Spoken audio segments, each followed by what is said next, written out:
Olá, meu nome é William e esses são os estudos bíblicos e nós estamos hoje na nossa aula número 5 e nós vamos falar sobre as bem-aventuranças que se encontram no livro de Mateus, capítulo 5, do versículo 1 em diante, ok? Então nós vamos falar de origem e significado, nós vamos falar das bem-aventuranças e nós vamos depois no final ter uma reflexão a respeito desse e de outros assuntos. Beleza? Continuando aqui então, objetivos gerais, sempre, aqueles objetivos mais amplos, entender o significado da expressão bem-aventurados, acompanhar as primeiras falas do Senhor Jesus Cristo em direção às multidões e conhecer o que o Senhor Jesus Cristo nos fala sobre uma nova visão das leis, das leis do Antigo Testamento e quais são as leis mais importantes agora, ou como nós devemos enxergar, ou como nós devemos encarar e proceder segundo as leis. Beleza? É o que nós vamos conferir. Tá? Até deixa uma pergunta, será que são ainda mais pesadas as leis segundo a visão do Senhor Jesus? Será que são mais leves ou são mais pesadas do que as leis segundo o Antigo Testamento? É o que nós vamos conferir. Vamos lá. Nos objetivos específicos, nós queremos poder compreender o que nos faz alcançar esta condição de bem-aventurados.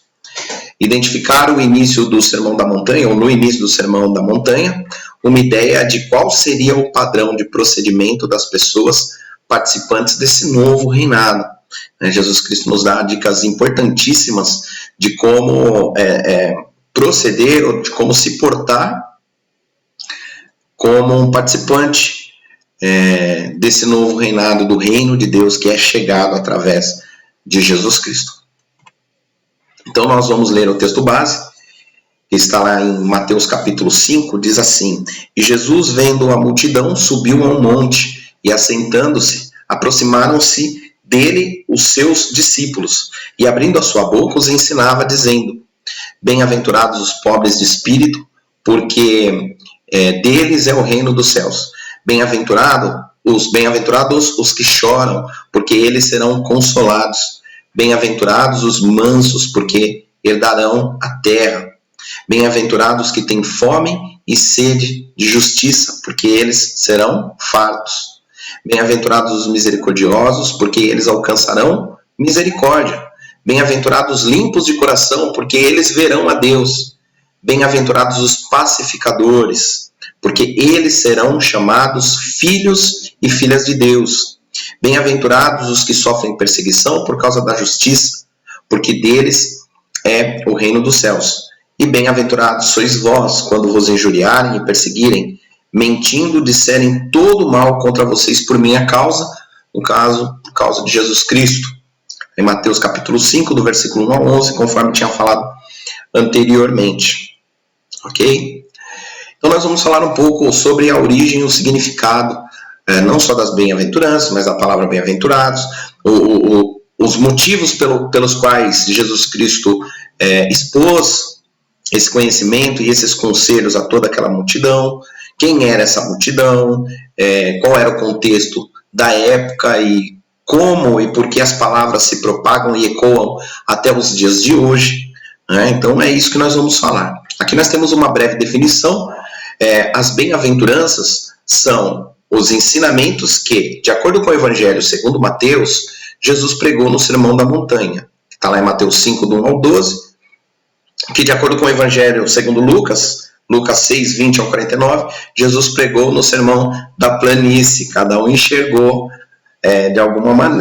de uma maneira diferente, Essa é uma fonte do Wikipédia, onde nós encontramos uma reunião de estudos e de estudiosos de várias origens, seja do catolicismo, seja do protestantismo, mas está lá, temos base tanto em um livro quanto no outro, para entender que um enxergou como o Sermão da Montanha, que é o mais conhecido, é o mais famoso, ou o Sermão do Monte, e o outro Lucas acabou não dando tanta ênfase para a montanha. Talvez ele estava lá da planície, onde as pessoas estavam ouvindo. Lá no Você Sabia Hoje, nós vamos aprender um pouquinho do porquê Jesus pregava, do porquê que Jesus falava em lugares altos, Vamos deixar um pouquinho mais para frente.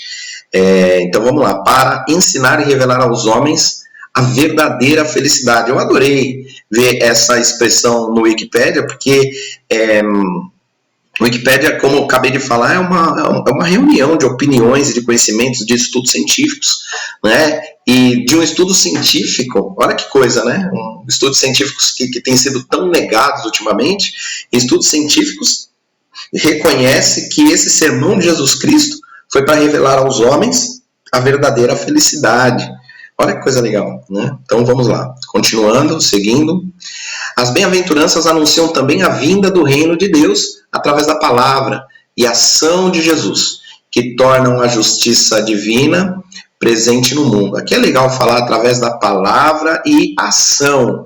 Nós estudamos na aula passada, né, a respeito do poder da palavra de Deus, quando Deus abre a boca e fala, né, e a ação vem de Jesus Cristo para todas as coisas que Deus falou, né? E mais uma vez nós encontramos esse termo aqui, e esse termo ele foi copiado da onde? Foi copiado de uma enciclopédia digital, né? Então vamos lá, ó. As bem-aventuranças anunciam também a vinda do reino de Deus através da palavra e ação de Jesus Cristo. Mais uma vez ele aqui entrando em ação, o verbo entrando em ação, que tornam a justiça divina presente no mundo. Elas revelam também o caráter das pessoas que pertencem ao reino de Deus, exortando as pessoas a seguirem este caráter exemplar. Segundo os ensinamentos de Cristo, atingimos na plenitude a nossa felicidade, quando vivermos eternamente ao lado de Deus, fonte da vida, de toda a verdade e de toda a felicidade.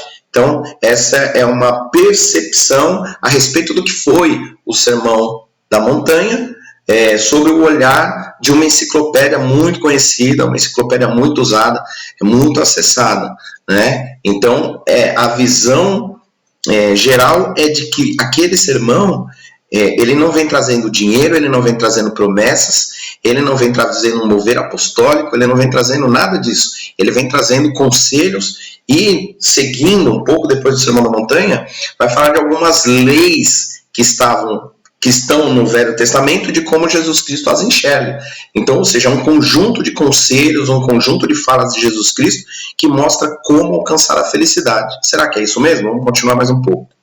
Cada bem-aventurança consiste em duas partes, né? Bem-aventurado-os, porque eles... Depois, bem-aventurado-os, porque eles... Nós lemos lá, né? Um exemplo. Bem-aventurados pacificadores, porque eles serão chamados filhos e filhas de Deus. Então, cada bem-aventurança consiste em duas partes.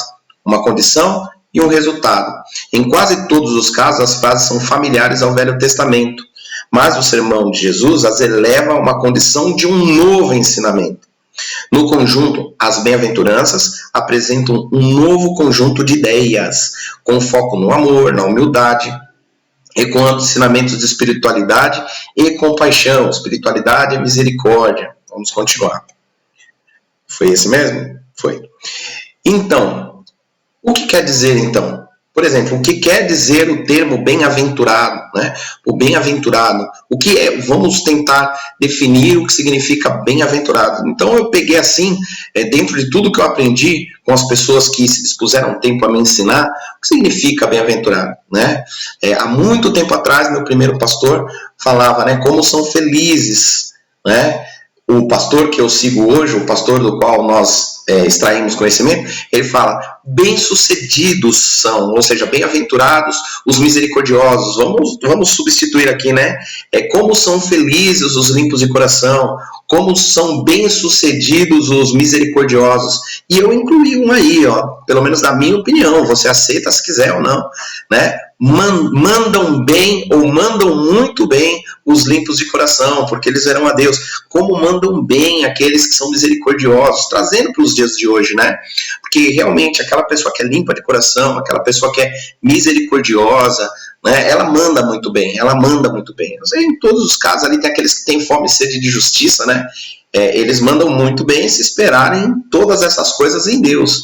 E a justiça, conforme é a justiça de Deus, e não a nossa, a justiça dos homens. Então a gente tem que estar muito atento que o Sermão da Montanha vai trazer uma visão de Cristo, segundo as leis do Velho Testamento, para os nossos dias, e não uma visão nossa do que é as leis, do que são as leis de Deus, do que é a vontade de Deus. Jesus Cristo ele vai dar um show de ensinamento, de conhecimento, de sabedoria, de paz para nós nesses versículos 1 ao 11, 1 ao 12 do capítulo 5 de Mateus. Então, exemplo, como são felizes os limpos de coração, porque eles verão a Deus. Então você pode fazer essa aplicação aí, tá? Como são felizes, bem-sucedidos, mandaram muito bem, e aí você escolhe o adjetivo, né? Por que Jesus nos disse estas palavras? Por que Jesus escolheu dizer essas palavras, subiu no monte? E porque, quando eu falo porque Jesus nos disse, é porque nós temos acesso a essas palavras hoje. Então, Jesus disse para o pessoal daquela época e ele está dizendo para mim e para você hoje. Entendeu? Então a pergunta é, por que ele disse? Por que ele trouxe? Por que ele resolveu nos dar esses ensinamentos? Né? Como tantas outras coisas, por que ele resolveu curar? Por que ele resolveu fazer milagres? Né? Por que ele resolveu enfrentar? Por que ele resolveu entregar a vida dele na cruz do Calvário por amor a mim e a tua vida? Um monte de porquês. Mas nós vamos parar nisso por enquanto. Por que Jesus disse essas palavras ali no alto da montanha? Porque a humanidade se afastou muito dos padrões iniciais do que for idealizada. A imagem e semelhança da Trindade. Tá? Lá em links cruzados nós vamos ver esse versículo. Tá? Então nós fomos feitos à imagem e semelhança do caráter, do proceder, do amar, sabe, do respirar da Trindade. Muitas pessoas pensam, será que nós somos feitos à imagem e semelhança física, o formato, né? Talvez, mas uma coisa que eu tenho certeza é que quando fala, façamos o homem conforme a nossa imagem e semelhança, é a semelhança do caráter divino, a semelhança do caráter de Deus.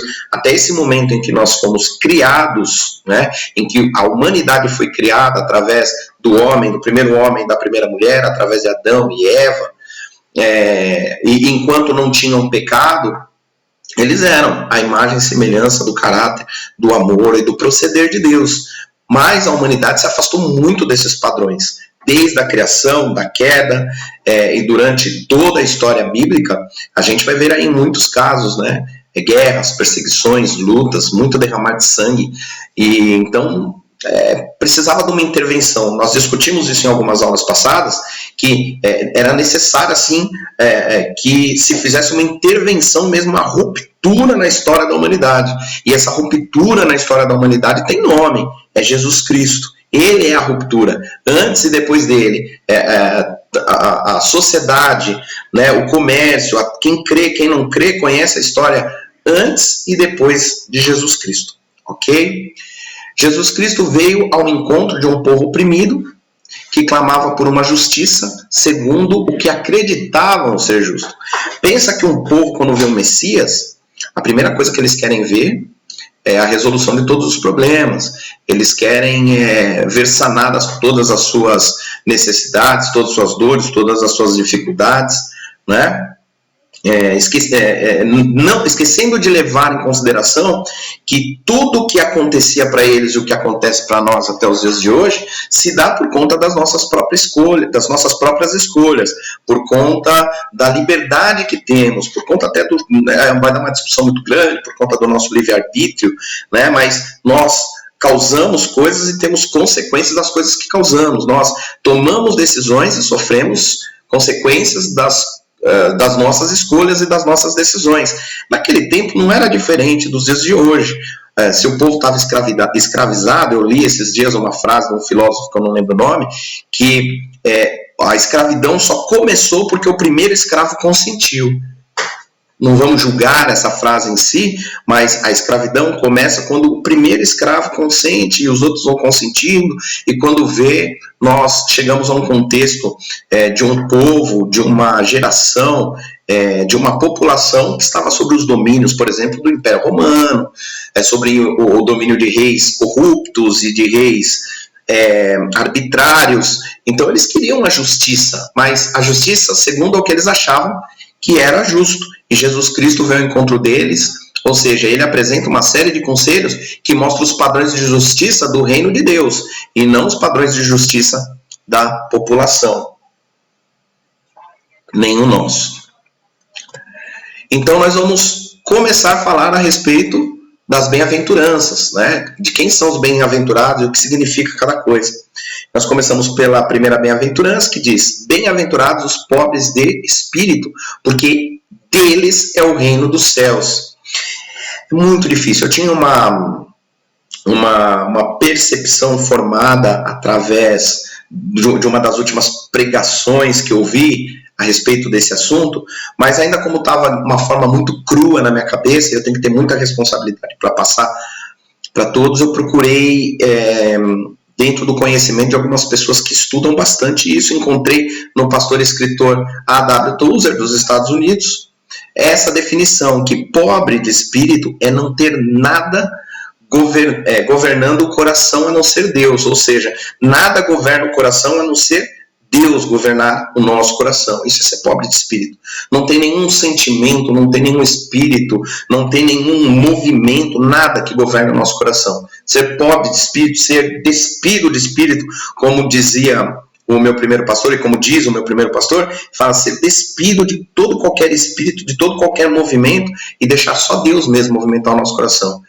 É ser pessoa despojada, ou seja, despojada é que abandona conceitos, que abandona sentimentos, é estar contente por ter apenas o que comer e o que vestir.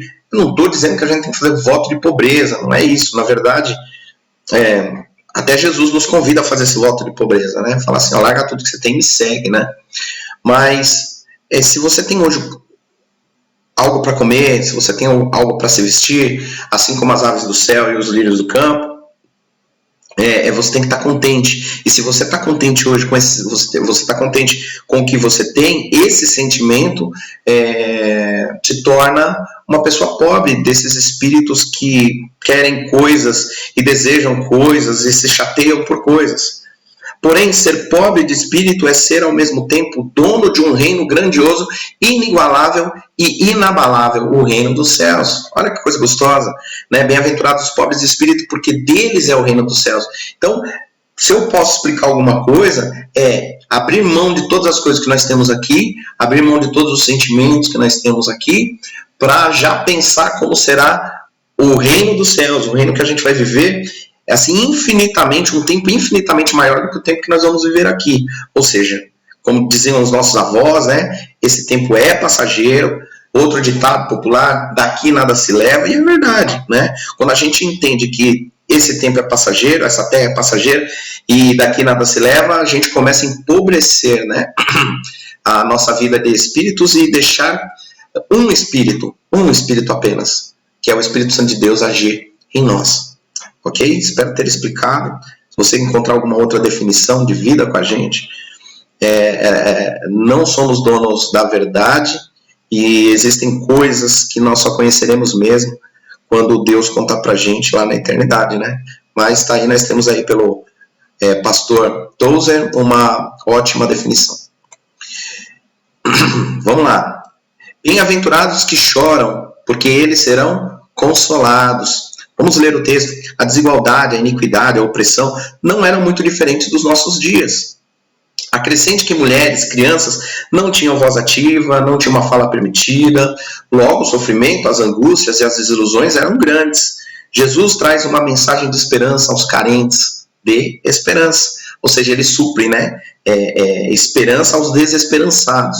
Você pensa que naquela época, até no próprio Sermão do Monte, falava assim, eram 5.000 pessoas, fora mulheres e crianças que não eram contadas, não eram catalogadas, não tinham voz, não tinham direito, junto com os estrangeiros, a viúva, o órfão, esses eram todos largados, né? Então você imagina que tristeza que era aquela época, né? Hoje a gente vê também nas nossas mazelas algumas tristezas que nós vivemos, que nos roubam a esperança, e por isso o Sermão da Montanha ecoa até os dias de hoje, porque se nós choramos por muitas coisas hoje, bem-aventurados nós somos, porque é nosso o reino dos céus, na verdade não, nós seremos consolados, perdão. Bem-aventurados nós somos porque nós seremos consolados, e já somos consolados por Deus, graças a Deus. Bem-aventurados os mansos, porque eles herdarão a terra. Uma mensagem de calma e paz nos foi dada através desse versículo. Os mansos, os calmos, os ponderados serão herdeiros dessa terra. Não serão Serão herdeiros não dessa terra, mas do lugar onde viveremos eternamente. Então, mais uma vez, quando nós somos tomados pela mansidão, quando nós somos tomados pela calma que vem de Deus, nós começamos a reconhecer que nós vamos viver da melhor forma possível nesse lugar. Mas que, na verdade, a gente tem que se preocupar no lugar onde nós viveremos eternamente. Guarde bem essa mensagem. Bem-aventurados os que têm fome e sede de justiça, porque eles serão fartos. Lembra quando nós falamos atrás a respeito de justiça, que Jesus Cristo traz através do Sermão do Monte uma mensagem não da nossa, não do que nós esperamos como justiça, mas a justiça do reino de Deus, uma justiça que nos prepara para viver o reino de Deus. E ele vai falar muita coisa, não só no Sermão da Montanha, mas ele vai continuar falando de perdão, vai continuar falando de reconciliação, da verdadeira adoração a Deus e um monte de coisa. Ele vai falar de adultério, do verdadeiro adultério, ele vai falar de homicídio, ele vai falar de um monte de coisa. Aí para frente nós vamos estudar isso junto. E ele vai mostrar o que é justiça. E nós vamos enxergar aí nesses capítulos de Mateus, que eu falei que essa mensagem de Jesus Cristo é intragável para quem não quer aceitar a verdade dele. Nós vamos encontrar muitas coisas que vão nos confrontar. Né? Então quando a gente fala bem-aventurados que têm fome e sede de justiça, por exemplo, nós tivemos um caso de um menino que morreu baleado esses dias, e até se provar a verdade, até se investigar, fazer todas as coisas, nós vamos ficar aqui elaborando a nossa justiça. Como foi os bandidos, tem que exterminar os bandidos da face da terra. Mas foram os policiais corruptos, tem que exterminar os policiais corruptos da face da terra, né? Eles são nossos inimigos, está aí os nossos inimigos. E aí vem Jesus Cristo e nos lança uma nova lei, fala assim, amar o amigo é fácil, vocês vão ter que amar o inimigo. E aí a gente vai ter que amar essas pessoas que praticam essas coisas, né? Então, entenderam como é pesado? Lembra lá no começo que nós falamos assim, segundo as leis do Velho Testamento e as novas leis de Jesus Cristo para nós, quais são mais pesadas? Eu vou falar, né? Esse fardo de Jesus Cristo que ele diz que é leve, né? Na verdade, ideologicamente ele é muito pesado, porque ele carrega um grande peso de coisas que nós não conseguimos fazer e que nós devemos praticar. Aqueles que querem ser cristãos, aqueles que querem tomar a cruz e segui-lo, aqueles que querem ser chamados filhos de Deus, aqueles que querem ser fartos de justiça. De qual justiça nós queremos ser fartos? Da nossa ou da de Deus? Então vamos lá, o imperialismo romano dominava sem nenhum pudor. Então você imagina aquela época. Tomava-se terras, tomava-se bens, tomava-se propriedades, pessoas eram escravizadas, pessoas eram jogadas nas arenas aos leões, que era legal, né? O futebol da época jogava ali pessoas nas arenas, os escravos nas arenas, e vamos ver quem ganha, se eles ou os leões, né? Então você imagina como que era. E as pessoas clamavam por justiça. Pensa quem tinha um irmão morto numa arena, pensa quem tinha uma terra usurpada, queria justiça. A quem podia se recorrer se os agentes da justiça eram os mesmos que cometiam as atrocidades? Não se tinha para quem recorrer. Entende? Porque as pessoas tinham fome e sede de justiça. Jesus nos traz uma mensagem de conforto que ecoa até os dias de hoje. Ou seja, a gente luta contra a corrupção, não ganha. Luta contra o crime, não ganha. Lá eles lutavam contra as pessoas que jogavam os inocentes nas arenas e não ganhavam. Lá eles lutavam contra as pessoas que roubavam as terras e cobravam altos impostos e não conseguiam vencer. Não estou trazendo uma mensagem de desesperança, muito pelo contrário. Mas eu estou alertando que desde quando o mundo é mundo, as pessoas são espoliadas e nós somos espoliados, ou seja, roubados, usurpados.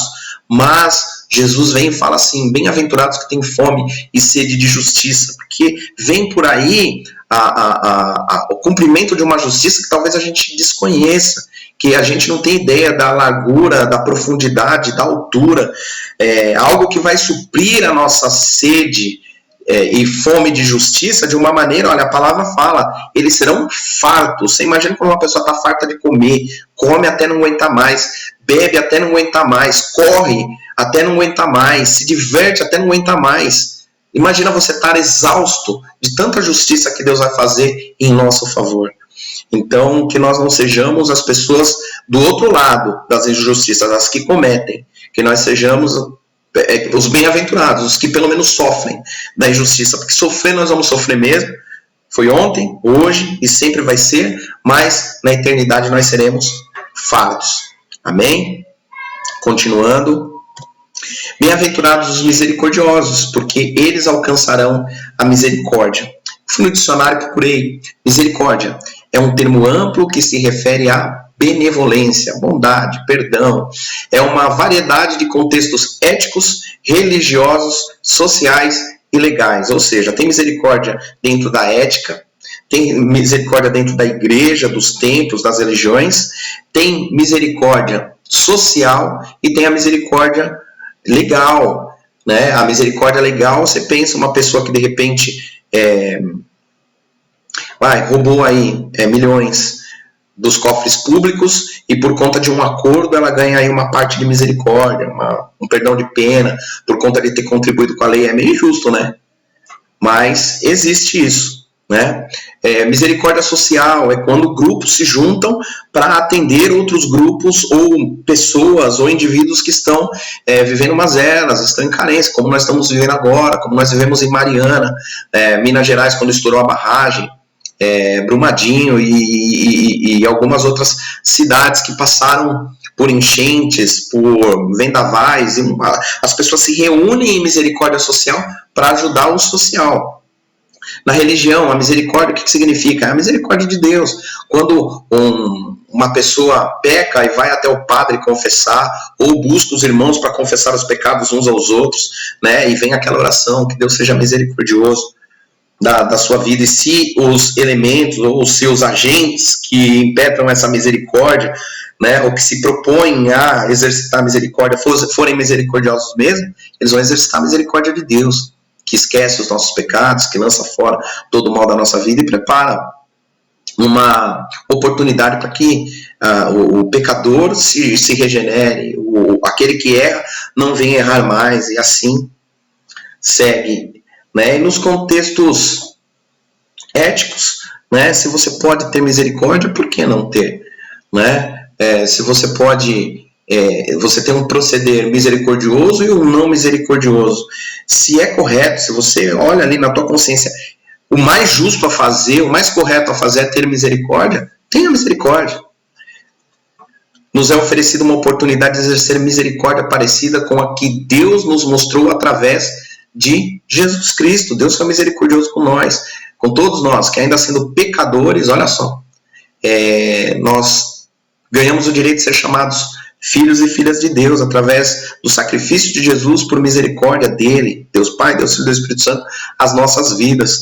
Então, por que não fazermos da mesma maneira em relação ao nosso irmão? Né? Continuando. Bem-aventurados os limpos de coração, porque eles verão a Deus. Eu acho que eu já falei os limpos de coração.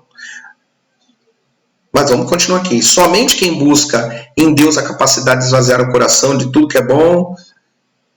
Isso, de tudo que é bom. Filipenses capítulo 4, versículo 8.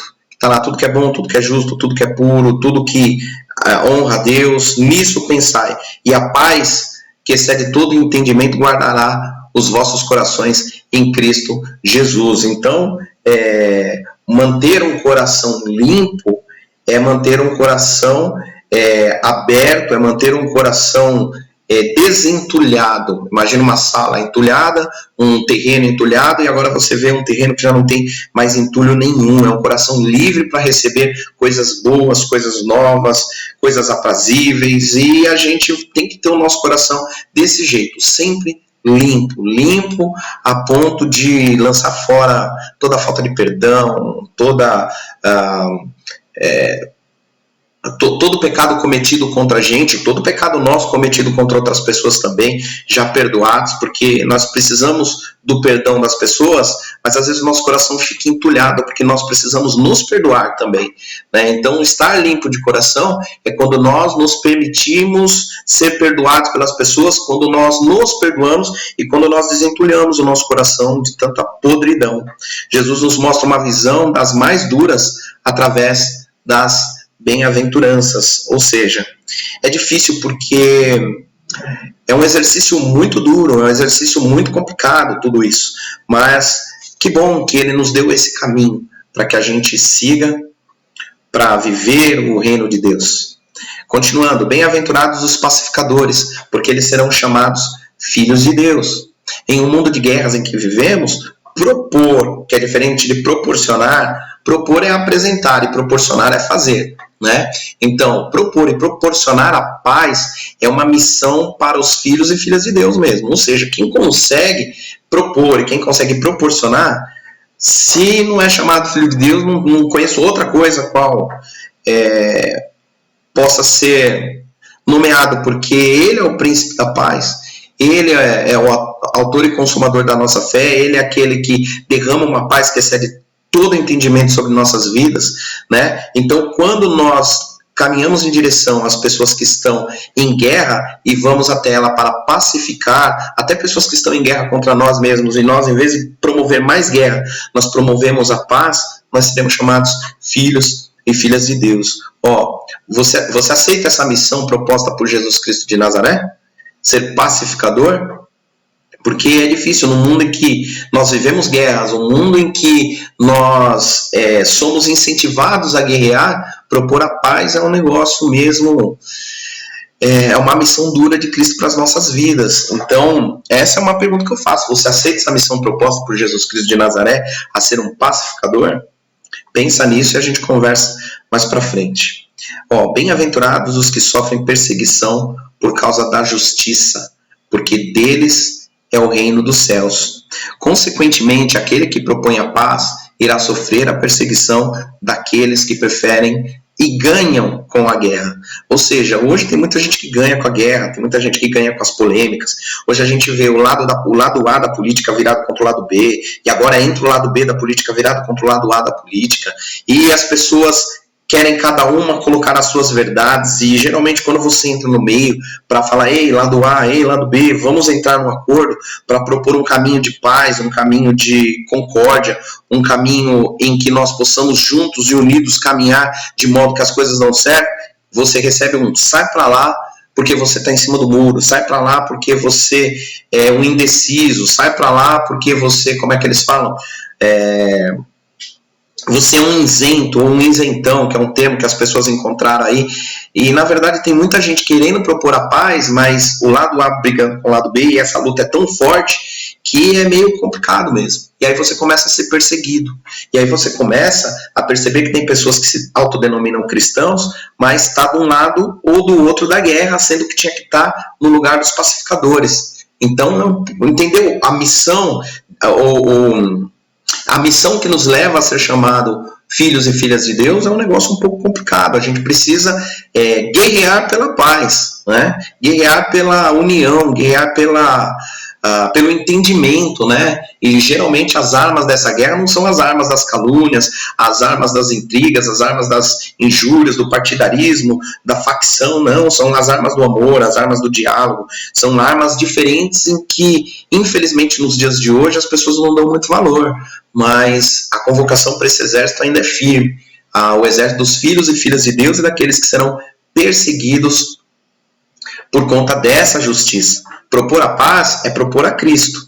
Quem diz que é de Cristo, mas patrocina a discórdia, está servindo a qual reino? E é uma pergunta, né, que nós precisamos parar e tentar nos responder, né? Quem diz que é de Cristo, mas patrocina a discórdia, está servindo a qual reino? Fica essa pergunta, né? Bom, vamos pular aqui. Então nós terminamos aí a explanação a respeito das bem-aventuranças, né? E nós vamos entrar no contexto e empatia, que é uma parte dos nossos estudos que a gente vai viver lá o contexto da época e nos colocar no lugar das pessoas, tá? Hoje espero que vocês se coloquem no meu lugar, que estou com a garganta estourada, quase não conseguindo falar, né? Então vivam o meu contexto de quem está com a voz ruim, né? E se coloquem no meu lugar, que está um pouco complicado, mas se coloquem no meu lugar também de quem tem vontade de falar do Evangelho, e faça isso, fale do Evangelho. Eram em sua maioria pessoas que estavam desesperançadas por conta das condições do mundo e buscavam em Jesus o Messias esperado, e por milagres também, né? Quem está com fome busca por comida, quem está enfermo busca pela cura, e as pessoas naquele momento, oprimidas pelo Império Romano, pelos governos dos reis, pelos religiosos e por um monte de coisas, essas pessoas estavam desesperançadas. Como sempre, Jesus era acompanhado em suas falas por muitos curiosos e por representantes dos religiosos e dos impérios também, né? Então, as pessoas ficavam ali só vendo, só sapeando o que estava acontecendo, para ver até onde ele ia, até o quanto essa multidão ia aumentar, né? Já anunciaram aí que era o Rei dos Reis estava chegando, o Senhor dos Senhores estava chegando, então os governos estavam preocupados, os reinados estavam preocupados, mas o que Jesus queria propor era um outro tipo de reinado que pessoas que pensam com sentimento de posse não teriam alcance, né? Então, por isso ele cumpriu o papel dele. Quando mataram ele, entenderam que acabaram com o problema deles. Mas, na verdade, quando mataram Jesus Cristo, o que eles fizeram foi consumar uns fatos que trariam a resolução dos nossos problemas, os oprimidos, os que choravam, os perseguidos, os pacificadores, enfim, né? Dentro desse contexto da época em que vivia-se como hoje, dias muito ruins e muito, muito difíceis, né? A gente se coloca no lugar das pessoas que rodearam o monte para ouvir Jesus Cristo, buscando uma mensagem de esperança, buscando uma solução, quem sabe um fogo que caísse do céu, um fogo de justiça, segundo a vontade deles, não de Deus, que acabasse com tudo logo e que estabelecesse esse reino, né? Mas ali no Sermão da Montanha ele vem trazer que nós temos muito parte em todo esse processo e que teria muito chão ainda para rolar, muita coisa para fazer e que nós seríamos participantes de todas essas coisas. Essas pessoas ouviram e multiplicaram os ensinamentos de Cristo. Os apóstolos ouviram e fizeram espalhar essa mensagem para o mundo. Essa mensagem chega até a gente e nós temos que espalhar essa mensagem para os nossos filhos, para os nossos parentes, para os nossos amigos. Por isso eu falo, compartilhe esses estudos, compartilha isso que você está recebendo. Não para nisso que eu estou falando, acrescente algo mais, busque algo mais, busque em Deus, peça ao Espírito Santo de Deus algo mais, para que você, nesse contexto que nós estamos falando e vivendo, você possa contribuir e multiplicar. A semana passada foi sobre a palavra, mais sobre o local, e o nosso quadrinho aqui, você sabia. Aonde fica a montanha do sermão? Nós estamos falando do sermão da montanha, mas onde fica a montanha do sermão? Conhecido no passado como Monte Éremos, localiza-se entre Cafarnaum, que fica em Israel, Cafarnaum muito falado na Bíblia, e Taba, no Egito, ou seja, estamos vendo aí um local meio que de divisa, né, fronteira, bem perto da mensagem do Mar da Galileia, e do lugar em que Jesus fez outra das suas famosas pregações, a parábola do semeador. Ou seja, no Sermão da Montanha, na parábola do semeador, e em muitos outros acontecimentos e outras aparições e outras falas de Cristo, você vê que ele sai fora da cidade. Ele vai bem para os extremos da cidade e a população vai atrás dele, ou seja, a peregrinação era muito grande, né? Também conhecido como Monte das Beatitudes. Tem uma vasta planície. Lembra lá de Lucas, que enxergou como o sermão da planície, e Mateus enxergou como o sermão do monte? Tá aí, ó, o Monte das Beatitudes tem uma vasta planície aos seus pés e também ótimas condições acústicas para que alguém seja ouvido por muitas pessoas ao longe, né? Então nós estamos vendo aí, o nosso mestre não era bobo, o nosso mestre era muito inteligente, o nosso mestre era cheio de tecnologias. Ele falava, poxa, eu preciso falar para a multidão, mas eu não tenho um microfone, não permiti que inventasse o microfone ainda, não permiti que inventasse aí os fones de ouvidos com Bluetooth, não permiti ainda que se inventasse ainda uma comunicação de modo que a pessoa poderia gravar meu sermão ali no YouTube, igual nós estamos fazendo.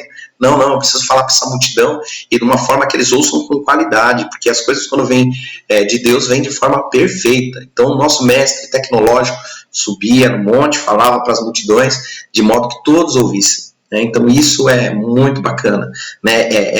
Eu vejo Jesus Cristo como alguém dotado assim de toda a inteligência, toda. Quando eu falo toda, não é toda a inteligência do mundo, não, é toda a inteligência. A inteligência é ele, a tecnologia é ele, né? A expertise, que nem muitos falam, é ele, é Jesus Cristo, né? E eu estou com ele e não abro, nós estamos juntos com ele, graças a Deus por isso.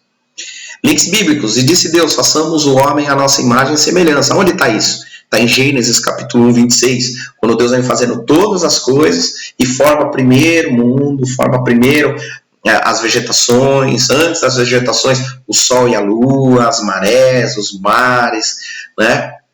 E ele vai fazendo todas as coisas, depois ele faz as aves que sobrevoam a terra, os animais selváticos, toda espécie de peixes para povoar todos os mares, né, e bichos que rastejam, e todo tipo de vegetação, e toda espécie de fruta, né? E aí ele vai lá e fala assim, e disse Deus, façamos, porque ele não estava sozinho, o homem à nossa imagem de caráter, nossa semelhança de procedimento. Gênesis capítulo 1, 26, conforme nós lemos há pouco. Não estejais inquietos por coisa alguma, antes vossas petições sejam em tudo conhecidas diante de Deus, pela oração, súplica e ação de graças. E a paz de Deus, que excede todo entendimento, guardará vossos corações e pensamentos em Cristo Jesus. Essa é aquela parte que nós falamos, que a paz que excede todo entendimento guarda o nosso coração, fazendo a gente ficar limpo de coração, fazendo a gente ficar desentulhado de coração, para caber um monte de gente de todos os tipos, aquelas que a gente que é fácil amar, aquelas que é difícil amar, mas a gente tem que amar, aquelas que a gente tem que perdoar, aquelas as quais a gente precisa do perdão delas, e principalmente que caiba a gente mesmo dentro desse coração. Tem uma palavra que fala assim, ama o teu próximo como a ti mesmo. Como é que você vai amar o teu próximo se você não se ama? Então, o teu coração é um espaço reservado para você também. Isso não é egoísmo. A gente tem que amar a nós mesmos. Nós temos que nos amar sem egoísmo, a ponto de nos mantermos de pé, a ponto de termos uma existência sustentável, de modo que vivos possamos servir a quem necessário seja, ou a quem necessário for. Texto para reflexão. Por que eu coloquei esse texto aí embaixo? Porque ele vem logo depois do sermão da montanha, o sermão do monte, ou o sermão da planície, segundo Lucas, tá? Eu vou ler e depois nós vamos debater um pouquinho a respeito desse texto. Diz assim, portanto, se trouxeres a tua oferta ao altar, e aí te lembres que o teu irmão tem alguma coisa contra ti, deixa ali diante do altar a tua oferta, vai reconciliar-te primeiro com o teu irmão, e depois vem e apresenta a tua oferta. Concilia-te depressa com o teu adversário, enquanto estás no caminho, andando com ele. Olha que coisa, a nossa vida é um caminho até Deus, a nossa vida é um caminho até o fim, que é o começo em Deus. A nossa vida é um caminho o qual nós vamos seguindo o caminho e a verdade e a vida. E nesse caminho nós andamos com muitas pessoas. E andando com muitas pessoas, tem aquelas que são fáceis de amar, mas tem aquelas que nós julgamos, aí, segundo os termos, intragáveis, das quais nós podemos também ser intragáveis para elas. E enquanto a gente anda nesse caminho com o nosso adversário, é bom a gente se reconciliar ou conciliar com ele, porque olha o que fala a palavra, para que não aconteça que o adversário te entregue ao juiz, que o juiz te entregue ao oficial e que te encarcerem na prisão. Aqui nós estamos falando de uma prisão espiritual, uma prisão da qual não vai ter mais saída, uma prisão da qual não tem outro destino que não seja viver a eternidade nessa prisão. A gente vê a dureza da conversa de Jesus Cristo, a gente vê a dureza da fala de Jesus Cristo quando ele ordena praticamente, fala, o negócio é o seguinte, né? Muitas coisas foram faladas no Velho Testamento, né? A respeito de você não roubar, a respeito de você não matar, né? A respeito de você, quando ele fala em não matar, ele vem falar no Novo Testamento que aquele que tem pensamentos homicidas já matou, aquele que tem pensamentos adúlteros já adulterou. Olha que coisa doida que ele fala pra gente. E é verdade, ele fala, olha, você não tem que cuidar das suas ações, comece cuidando dos seus pensamentos, comece limpando o teu coração para que você herde o reino de Deus, começa pacificando em vez de fazer guerra, começa como é que se fala? Servindo aos teus irmãos com misericórdia, para que você encontre misericórdia também. Então ele começa falando o Sermão da Montanha, e nesse versículo de Mateus capítulo 5, 23 ao 26, ele mostra alguns possíveis destinos nossos, né? Como ele vai falar do homicídio, como ele vai falar do adultério e de algumas outras coisas. Aqui ele está falando do quê? Da reconciliação, do perdão, falar da oferta. Fala, se você tem uma oferta para entregar no altar de Deus, nem entrega se você tiver em litígio com alguém, nem entrega se você tiver brigado com alguém. Primeiro vai lá, se reconcilia. Essa é a primeira oferta, sabe? Propor para alguém e proporcionar a paz, né? Nem que seja necessário uma missão, 2 missões, quantas missões forem necessárias até que se estabeleça a paz. Guarda a tua oferta, vai chegar o dia de você servir. O que Deus está falando para a gente, que a tua oferta seja sacrifício, seja pecuniária, seja de qual for, não tem valor. Não tem valor a tua oferta financeira, ou se você quiser escolher chamar de dízimo, teu dízimo, a tua oferta de oração, o teu jejum, se você tiver em litígio com alguém, vai acontecer aquilo que muitos pastores falam, vai bater no teto a oração e vai voltar. E aqui é palavras de Jesus. Se tu trouxeres a tua oferta ao altar, e aí te lembrares que o teu irmão tem alguma coisa contra ti, ou você contra o teu irmão, deixa ali diante do altar a tua oferta e vai reconciliar correndo, né? Olha que coisa que ele fala sobre a prisão.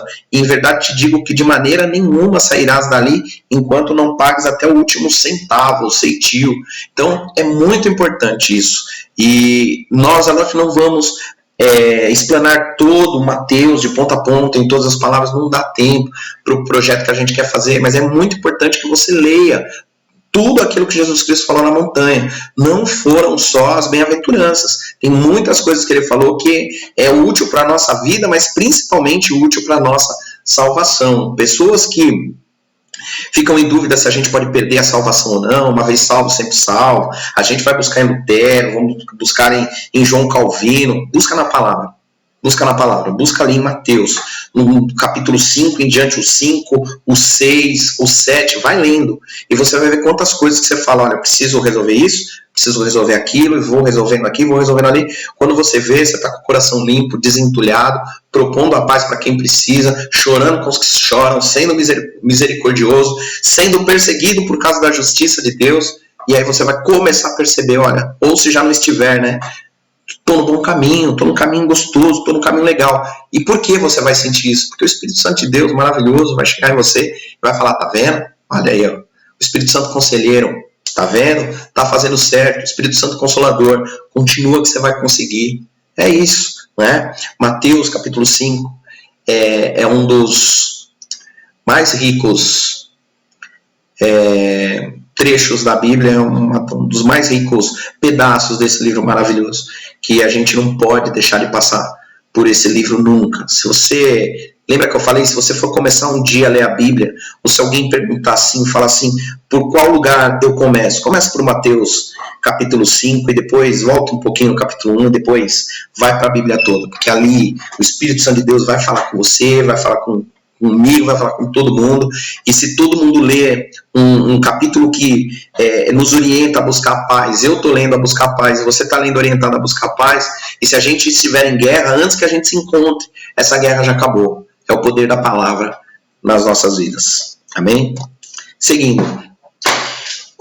Fontes de pesquisa para esta aula.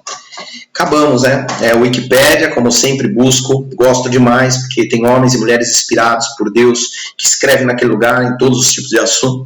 E religião, como é tratado dentro do Wikipédia, também é um item muito gostoso, muito legal de seguir lá dentro. Bíblia Online, como sempre, você tem que ter o Bíblia Online, o Bíblia Offline no seu celular, sempre bom ter. Bíblias de estudo Esperança 365, essa daqui é a minha Bíblia que eu uso para estudo, que eu uso para acompanhar a palavra, amo a palavra, não vivo sem ela. E eu tenho um site bacana que eu encontrei dessa vez, a dica é outraespiritualidade.blogspot.com. Na verdade, eu não li o blog inteiro. Você procura, quando você fizer a busca, procura por um texto do Ed Renekiewicz que está lá dentro, exatamente falando um pouquinho das bem-aventuranças. Eu roubei um pouquinho de coisa lá, tá? Não tive tempo essa semana de preparar a lição de casa, foi muito corrido, mas enfim, tá aí uma aula preparada com muito amor por mim, com a cooperação da minha família que está quieta nesse momento, para que eu possa gravar a aula. E eu vou te pedir, fazer um pedido, tem o nosso canal no YouTube, vai lá e segue, se inscreve no nosso canal, ativa o sininho para receber todas as coisas, né? Tem essa página onde eu posto, que é basicamente, vai lá e dá um curtir nessa página, basicamente tem esses estudos, tem um monte de coisa que eu posto, pelo menos já tem uns 6, 7 anos, antigamente chamava Viver em Cristo, mas tem uma igreja chamada Viver em Cristo, eu liberei o nome para eles, né? É tão difícil você conseguir nome na internet, então eu liberei domínio, liberei o nome do Facebook e coloquei um nome chamado Basicamente, procura lá que você vai encontrar. Aí nas descrições você vai encontrar um convite para participar do nosso grupo no WhatsApp. E é isso aí, pessoal. Essa foi a nossa aula. Até a próxima.